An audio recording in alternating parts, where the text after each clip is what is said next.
আসসালামু আলাইকুম রহমতুল্লাহ। সম্মানিত ভিউয়ার্স সকলে কেমন আছেন? আলহামদুলিল্লাহ, আল্লাহর রহমতে আপনাদের দোয়া আমি ভালো আছি।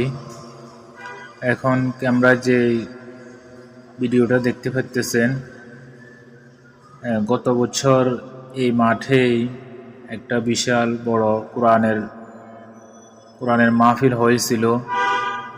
আমার এখানে এই আইডিতে ভিডিওটা দেওয়া আছে, যদি কারো দেখার ইচ্ছে হয়। লাইটিং দেওয়া ভিডিওটার ভিতরে, লাইটিং আলোকসজ্জা সহ অনেক অনুষ্ঠান হয়তো এই মাঠে।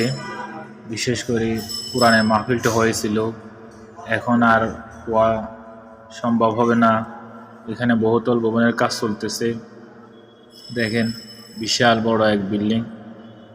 আল্লাহ জানে কত তলা বিল্ডিংটা হবে। বিশাল বড়, বিশাল। অনেক দিন পর্যন্ত কাজটা বন্ধ ছিল, এখন কাজটা চলতে আছে। দিন দিন কোরআন মাহফিলের স্থানগুলো আস্তে আস্তে বন্ধ হয়ে যাচ্ছে। জানি না আল্লাহ পাক কি করেন। আল্লাহ সবাইকে তৌফিক দান।